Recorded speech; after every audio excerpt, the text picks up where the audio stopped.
That man or woman is you. You Stop. make... Okay, so self-pity. Maybe he missed this part from the stage. This country has spent far too long worried about scars and thinking about the scars and concentrating on the scars. Today we are going to concentrate on the good things in America, the things that we have accomplished and the things that we can do tomorrow.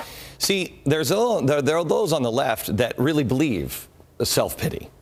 They believe in the theology of oppressor and victim. And so they believe that. I don't think you do. I think you just want to move on with your life. You want to be unleashed. You have a dream. You want to pursue it. You also care and want to help other people. You don't have self-pity.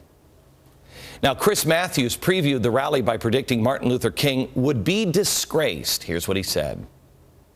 Can we imagine if King were physically here tomorrow, today, were he to reappear tomorrow on the very steps of the Lincoln Memorial? I have a nightmare that one day a right-wing talk show host will come to this spot, his people's lips dripping with the words of interposition and nullification, little right-wing boys and little right-wing girls joining hands and singing their praise for Glenn Beck and Sarah Palin. I have a nightmare.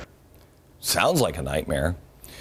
But I think the premise on that was that MLK would be disgraced. Do you think Martin Luther King would be disgraced by this man? Definitely want people to be filled with real hope, and conviction that anything is possible in America. If we just know who we are and believe in each other, it's the people, and really it's not the government. It's what has made us exceptional. Just remembering what brought us here. America, make a choice. Which one is more like you? This guy or this guy? The Huffington Post ran a slideshow of the most, quoting, ridiculous images from Saturday's event. This is what they thought was hilarious or bad, or were the crazies in the crowd. Here's what they selected. I showed some of these to you last night. These two were, for some reason, that's crazy, restoring honor. This is a quote from George Washington. September 11th, of course, that's crazy. Restoring honor, that's nuts. Oh, she's ridiculous for some unknown reason. And so are they. I mean, look at them. Oh, and a pocket constitution with George Washington on it. So that's the standard for ridiculous. Okay. You know what I think is ridiculous? I think those people are more like me and more like the average person.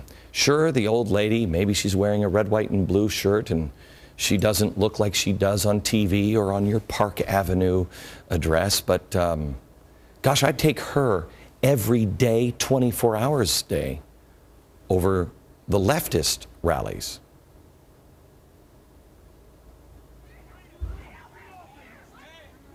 Wouldn't you really much rather take the lady or the guy with the pocket constitution? He's nuts. Which one's more like you, America? Here's MSNBC host Ed Schultz. He said this. His crowd was filled with thousands of old, white, angry McCain, Palin leftovers from the election who just can't seem to stomach the fact that we have a black man in the White House. Okay. They're old, they're white, they're angry, they can't believe Obama won. Okay, they're old, they're white, and they're angry racists that can't believe that Obama won. There you have it, this or this. When Glenn said that there was going to be a 9-year-old in the audience today, and that it would touch their heart, and that might be the child one day that grows up and does what needs to be done to save this country. I thought about my 9-year-old. I'm a former Air Force military guy.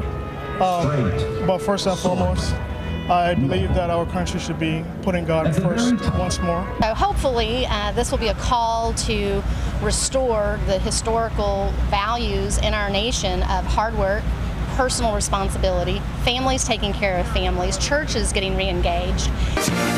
Okay, so there they are. They're old, they're white, and they're angry. Back to Ed Schultz, what he said, I believe, on Friday on his radio program. In my bones, in my very soul, in my heart, I want to kick Fox's. I want to drive them into the ground. I want to spike the ball. I want to kick him in the teeth on the way back to the huddle. And then I want to turn around and lift my leg on them, because that's all they're worth. It's kind of sad, isn't it?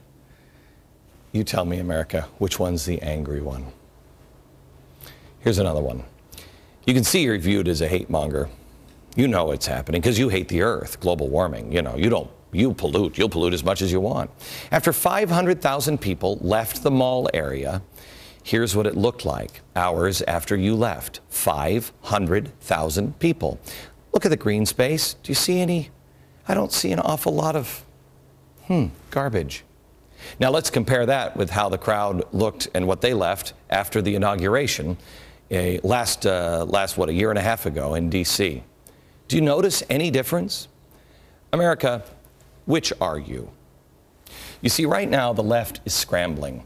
They're doing anything they can, throwing everything at the wall. They just don't know what to do. They don't know who you are. They're confused. But here's a good thing. Ding dong, the witch is dead. You've won. You've won. It's only a matter of time. You just keep being yourself. You've won. Back in a minute. We're talking a little bit still about 828 because I really am convinced you've won, and you may not know it yet. But everybody wanted to make it about hate, and there was no hate. It was about truth. It was about faith, hope, and charity. That was the message all along with this event. Sure, the exact wording of some of the speeches were not set in stone, but I was 100% sure this event would not be political. I said that on the air when people made fun of it or, called it one thing or another. I said, be careful. Don't do that. You're going to regret those words. I told you it would be centered around faith, hope, and charity. In fact, I talked about this message on our show with a guest on this program, and they're very rare to have on, back in April 7th of this year. Watch what happened. That's what originally united America together.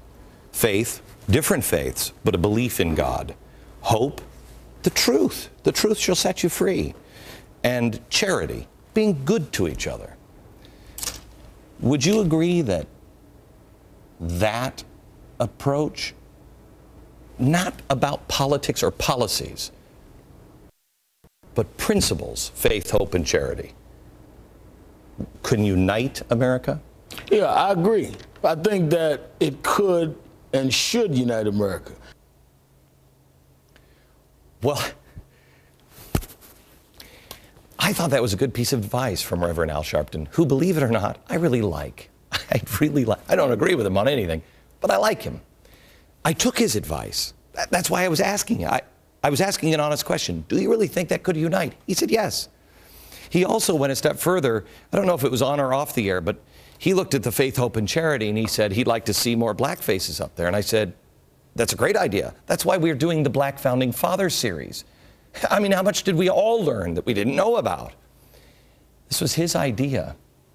That's why the two largest images on stage were, because again, that was my theory. He said, yes, it would unite, and that's what I'm trying to do.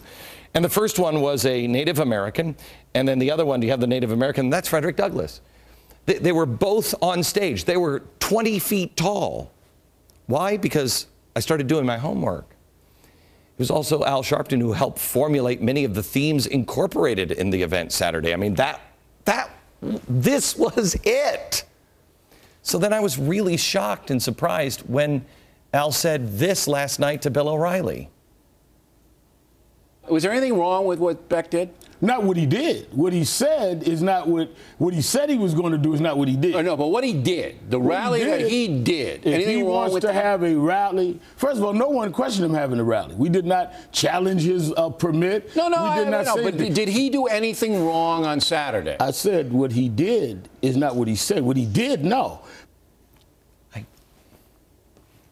But I said that on April 7th. I mean, I have the video.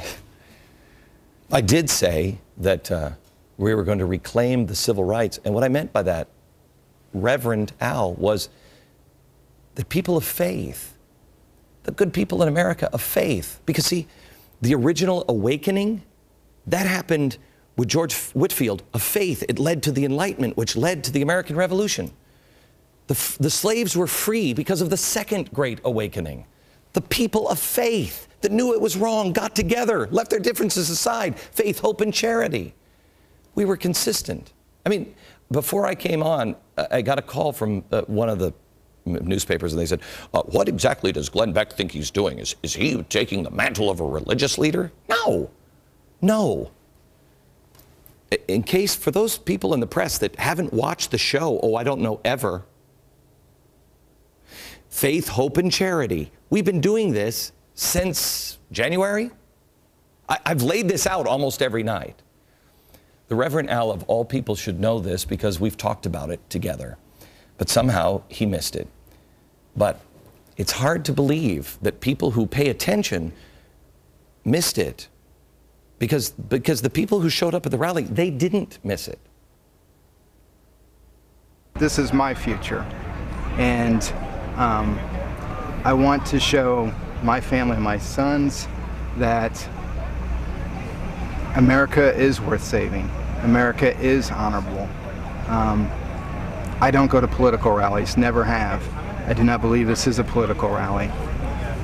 I sense a spirit here, a spirit of like-minded people, and I want my family to experience this. I don't know how to be more clear. The good news is, and I'll share this with you next, Glenn Beck's Happy Warriors. You made yourself, you came onto the world stage, not the national stage, onto the world stage and made quite an impression. I'll show you what the Wall Street Journal wrote about you in their op-ed piece next. I was just sitting here during the break, and I have to tell you, I actually have butterflies in my stomach, and not because I'm nervous about anything, but because I know what I'm telling you today is true, and that is, you've won. The formula here, if you will, is just be you. Be your highest self. Every Tea Party should learn from what happened this last weekend. They don't know what to do with kindness. They have no idea. No idea. Lock arms, sing a hymn. It's amazing. I learned a long, long time ago the importance of judging a man by his friends.